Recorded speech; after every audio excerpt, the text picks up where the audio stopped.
having fun with you.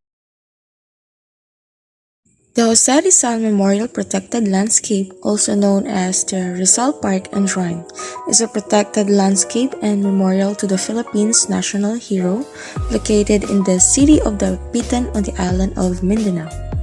It preserves the farm site in Barrio Talisay, where Jose Rizal was exiled for 4 years from 1892 to 1896 after being accused of sedition and plotting the Philippine Revolution in Manila by the Spanish colonial authorities. The protected area was established in 1940 as the Rizal National Park, covering an initial area of 10 hectares through Proclamation Number 616 signed by President Manuel Luis Quezon. In 2000, it was enlarged to its present size of 439 hectares or 1,080 acres with a buffer zone of 15 hectares and was declared a protected landscape under the National Integrated Protected Areas System through Proclamation Number 279. Jose Rizal Memorial Protected Landscape. The 16-hectare estate in Talisay was purchased by Rizal for 4,000 after winning the Reales Loterias Españolas de Filipinas, or in English, Royal Spanish Lottery of the Philippines. 2 months after arriving in Dapitan, Rizal built houses inside, started a farm, put up a school for boys, and built a hospital where he could practice medicine and treat the poor for free. For 4 years, he worked as a rural physician, farmer, merchant, inventor, painter, sculptor, archaeologist, linguist, teacher, architect, poet, biologist, and environmentalist. His mother, Theodora Alonso, sisters, and other relatives would later come on to live with him in the farm. In 1987, after Rizal was executed, these Spanish properties were confiscated by the Spanish colonial government as indemnity to the state and transferred to the custody of Cosme Borromeo.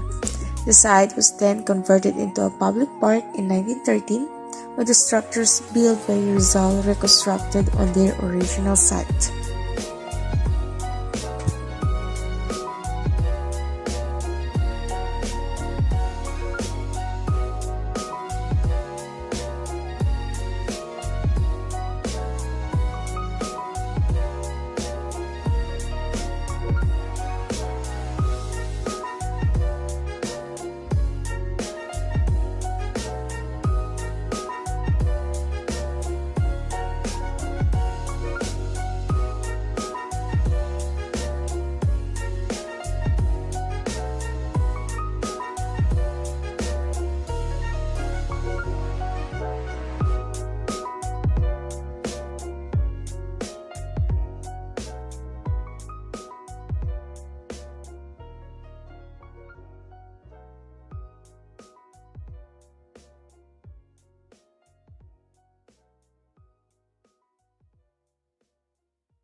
Intramuros is actually the oldest district in Manila, also known as the Walled City.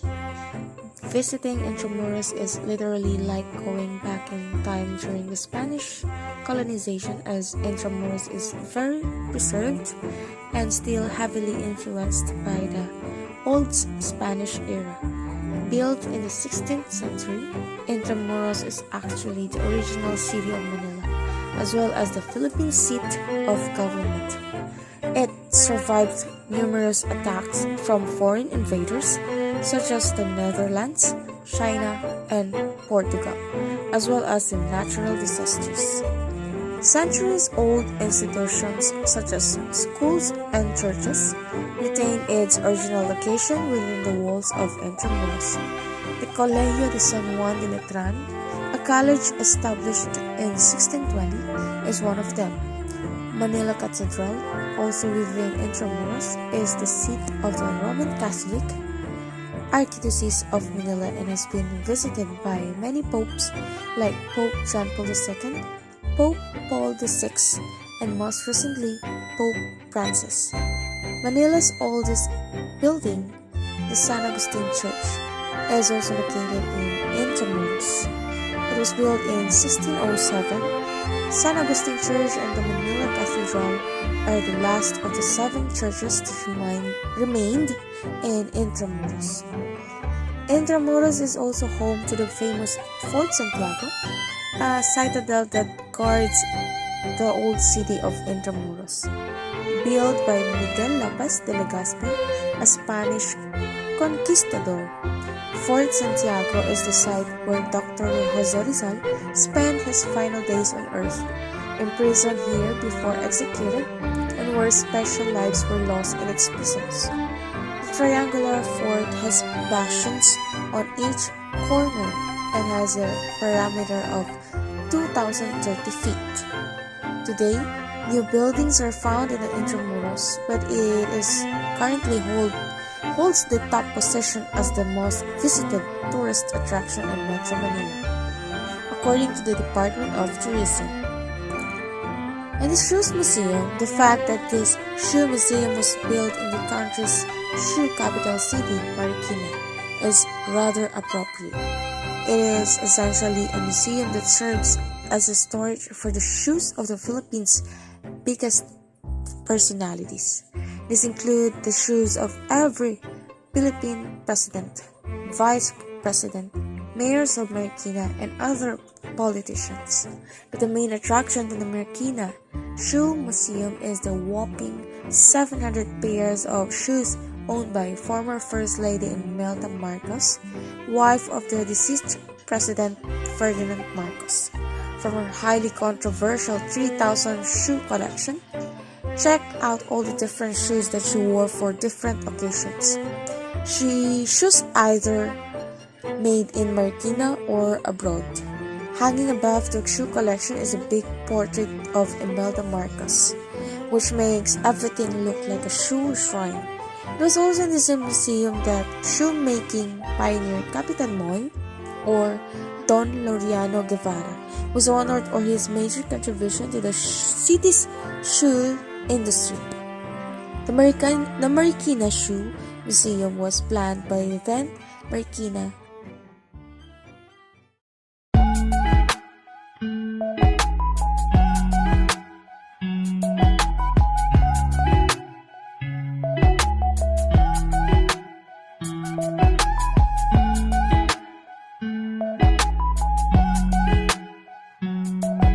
Fort San Pedro is a military defense structure in Cebu, Philippines, built by the Spanish under the command of Miguel Lopez de Legazpi, the first governor of the Captaincy General of the Philippines.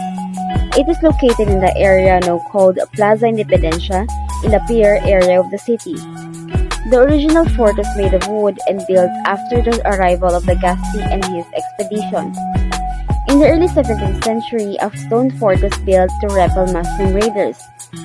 Today's structure dates from 1738 and is the oldest triangular bastion fort in the country. It served as a nucleus of the first Spanish settlement in the Philippines. During the Philippine Revolution at the end of the 19th century, it was attacked and taken by the Philippine revolutionaries who used it as a stronghold. Fuerza de San Pedro or Fort San Pedro is a triangular bastion fort. Its two sides are fronting the sea and the other edge is facing the land where the entrance to the fort is located. You can see cannons installed on the sides facing the sea, while a sturdy fence made of wood is placed in front. At present, Fort San Pedro is a historical park under the care and administration of the Cebu City government. You can visit the museum inside the fort that holds several preserved Spanish artifacts, such as paintings, sculptures, old photographs and items, and documents.